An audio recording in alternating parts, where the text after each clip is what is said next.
Quiero, en esta presentación del libro, desentrañar muchas de las actitudes que tiene su autor a la hora de meternos en sus relatos.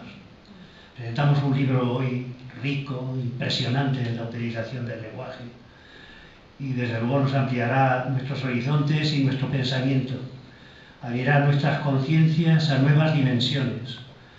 8 historias que nos estremecerán, nos apasionarán, nos descubrirán rincones de nuestra alma que no conocíamos, desde luego no nos dejarán indiferentes. Poli nos muestra mundos tan cercanos que en muchos casos nos pasan desapercibidos. Nos abre la mente para que veamos la riqueza que nos rodea en cualquier rincón de lo cotidiano.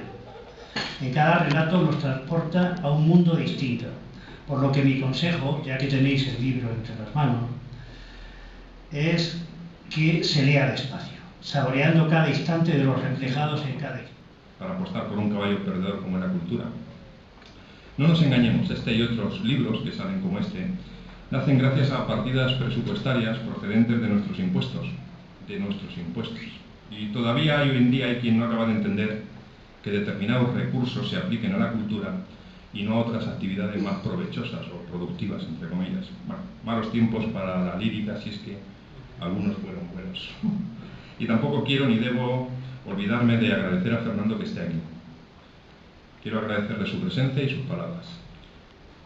Da gusto sentirse así arropado, venir al pueblo y sentirse arropado y ver que estáis aquí. No sé, más ese refrán que dicen que nadie es profeta en su tierra. Yo, cada vez que vengo, me siento súper a gusto. Me lo demostrasteis las veces que he venido, cuando presentamos el libro de teatro, me lo demostrasteis cuando el pregón y me lo volvéis a demostrar ahora. Da gusto, de verdad que da gusto. Muchas gracias a todos.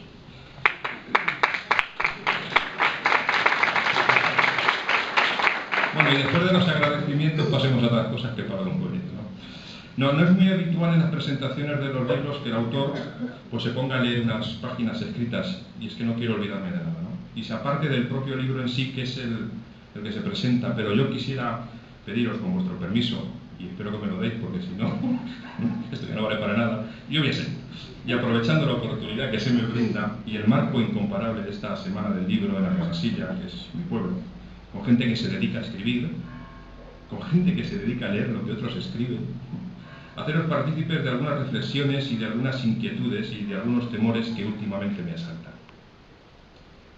Quizá no sea muy juicioso por mi parte confesaros a estas alturas de la película y como cierre de esta semana cultural, que últimamente me asaltan serias dudas sobre la utilidad o no de esto que nos hemos dado en llamar literatura.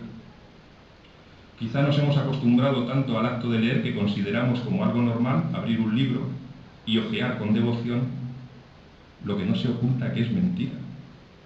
Llegamos incluso en el colmo del desatino a emocionarnos con lo escrito, aun sabiendo que lo que allí nos dicen no ha sucedido nunca, es ficción.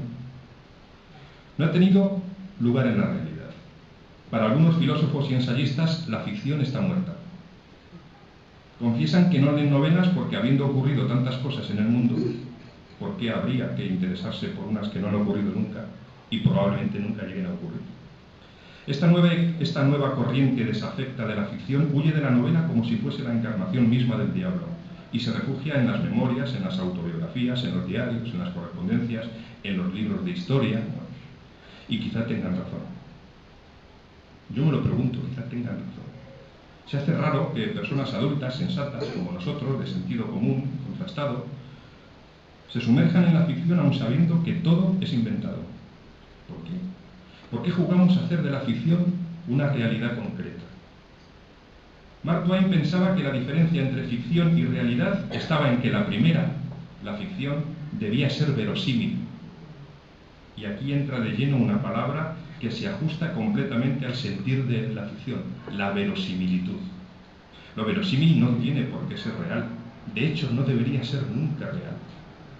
Todos los amantes de la ciencia ficción sabemos que no existe en el espacio exterior ni interior coalición alguna que intente desestabilizar el universo. Pero nos seguimos emocionando con las naves del Imperio, luchando contra el halcón milenario. Qué curioso. Sí, parece mentira, pero lo verosímil, sin la necesidad de ser real, provoca las mismas emociones y sentimientos que los acontecimientos que día a día golpean nuestros telediarios. O también debemos pensar que la cualidad de lo emocional está directamente relacionada con el porcentaje de realidad que contiene una noticia.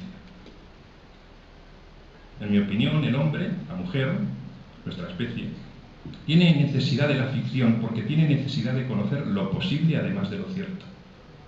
Porque cuando biografiamos la historia de un hombre o de una mujer, o cuando leemos la historia concreta de sus hechos concretos, los biógrafos, los historiadores, suelen contar lo que pasó, con mayor o menor fortuna, es cierto.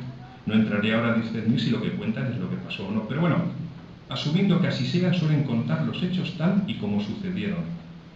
Pero lo que echamos en falta, tanto en biógrafos como en historiadores, es lo que no dicen. Es lo que ocultan. Al plasmar la biografía de una persona tendemos a constatar los hechos concretos de sus logros, rara vez las pérdidas. En mi pequeña biografía, que aparece en el libro, se habla de mis premios, pero no se dice nada de todos aquellos certámenes en los que he participado y no he ganado. Y han sido muchos. Los más. Ciertamente lo extraordinario fueron los premios. Quizá la historia solo habla entonces de lo extraordinario. Las personas, escribe Javier Marías, consistimos tanto en lo que somos como en lo que no somos. Quizá estemos hechos en realidad por igual de lo que fue y de lo que nunca fue. Yo añadiría al pensamiento de Marías que también somos lo que aspiramos a ser. Esa ficción verosímil de nuestra ideal existencia constituye, en mi opinión, la esencia de lo que yo entiendo por literatura. Porque no existe otra categoría capaz de contar la ficción, lo que no fue, mejor que la literatura. Hace tiempo leí en algún sitio que vivir en el engaño era fácil.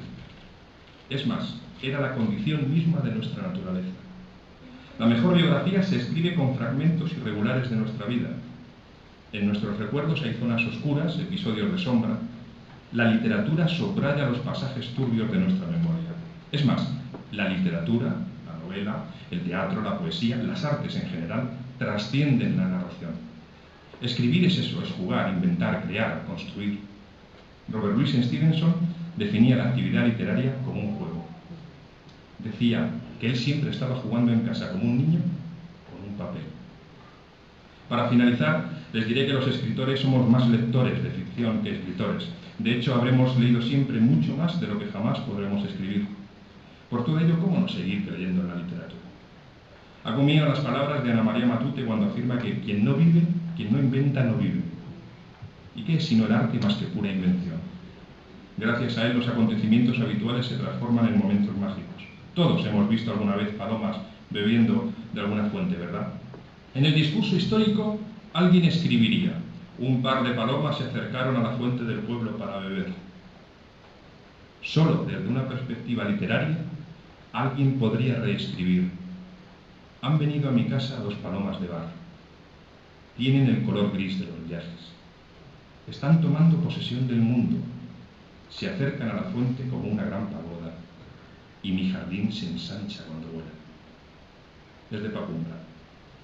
Ya solo queda elegir cuál de los dos estilos nos gusta más. Y eso ya es libre elección. Muchas gracias por su atención.